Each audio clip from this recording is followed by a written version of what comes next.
నిర్మల్ జిల్లా దిల్లాఊర్పూర్ గుండంపల్లి గ్రామాల మధ్య గోదావరి తీరంలో నిర్మించి తలపెట్టిన ఇథనాల్ ఫ్యాక్టరీని వ్యతిరేకిస్తూ ఇథనాల్ ఫ్యాక్టరీ వ్యతిరేక పోరాట విడిసి సభ్యులు దిలావర్పూర్ గ్రామ బంద్కు పిలుపునిచ్చారు. ఈ సందర్భంగా వ్యాపార వాణిజ్య సంస్థలు స్వచ్ఛందంగా తమ దుకాణాలను మూసివేసి బంద్కు మద్దతు తెలిపారు. అనంతరం గ్రామ రైతులు దిలావర్పూర్లోని జాతీయ రహదారిపై రాస్తా రోకో చేపట్టి ఫ్యాక్టరీకి వ్యతిరేకంగా నినాదాలు చేశారు.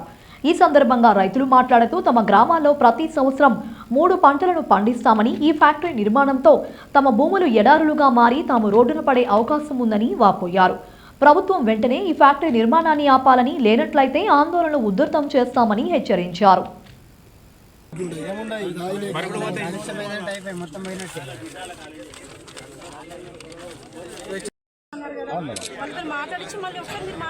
అయితే మేడం కూడా కడుతున్నారు మీరు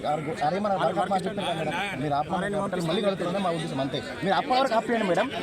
అంటే రిక్వెస్ట్ మేడం, అప్పటి వరకు ఆపేయండి, మేము ఆగుతాము. మేము నిన్న వెళ్ళొచ్చాం మేడం చిత్తనూరు. వాళ్ళ కాదంటే చెప్పండి. దిల్వార్పూర్ మండలం గుండంపల్లి గ్రామం మాది.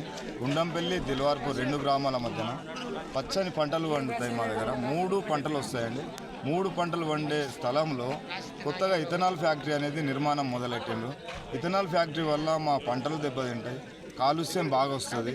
1 లీటర్ ఇథనాల్ తయారు చేయడానికి 1000-2000 లీటర్ల నీళ్ళు అవసరం పడతాయంట. అంత వాటర్ తీసుకోవాలంటే మా బోర్లు కానీ మాకు ఇక్కడ ఉన్న పరిస్థితులన్నీ దెబ్బతినిపోతాయి. ఇక్కడ ఉండే ఈ వాసన వల్ల మా వ్యవసాయ పంటలకు కూలీలు దొరకక, వ్యవసాయం భూములు అమ్ముదామన్నా ఎవరు కొనక, మేము కట్టుబట్టలు పట్టి ఊరిని ఈ ప్రాంతాన్ని వదిలి బయటకు వెళ్లాల్సిన పరిస్థితి ఏర్పడుతుంది. కాబట్టి దయచేసి అందరూ ఇట్లాంటి ఈ పొల్యూషన్ ఉన్నటువంటి, కాలుష్యం ఉన్నటువంటి ఈ ఫ్యాక్టరీని నిలుపుదలకు సహకరించాలని కోరుతున్నాము. ఇక్కడ మాకు అతి దగ్గర 600 మీటర్లు 700 మీటర్ల దూరంలో మా back water, SRSP back water ఉంటాయండి. ఇక్కడ దగ్గరనే అన్ని జింకలు ఉంటాయి, నెమళ్ళు ఉంటాయి. ఈ చుట్టుపక్కల తిరుగుతూ ఉంటాయి. బ్యాక్ వాటర్ దిగిన తర్వాత ఈ ఖాళీ స్థలాలలో జింకలు, నెమళ్ళు తిరుగుతూ ఉంటాయి. ఇక్కడ నుంచి ఇక్కడ లోలం కాలువ దగ్గర రిజర్వ్ ఫారెస్ట్ ఉంది, 2-2.5 కిలోమీటర్ దూరంలో. ఈ స్థలంలో వాళ్ళు తప్పుడు కాగితాలు పెట్టి, తప్పుడు డాక్యుమెంట్స్ పెట్టి వాళ్ళు పర్మిషన్ తెచ్చుకున్నారు. పర్మిషన్ తెచ్చుకొని ఇక్కడ నిర్మాణం మొదలుపెట్టిండ్రు.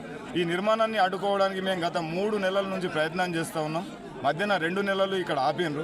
ఆ తర్వాత మళ్ళీ వచ్చి మొదలు పెట్టిండ్రు. దానివల్ల మాకు బాగా ఇబ్బంది అవుతుంది, భయం అవుతుంది. అందుకే మా 3 గ్రామాల నుంచి దగ్గర 3000 మంది జనం వచ్చేయండి ఇక్కడ. దీన్ని ఎట్టి పరిస్థితుల్లో దీన్ని నిలుపుదల చేసే వరకు మా పోరాటం ఆగదు.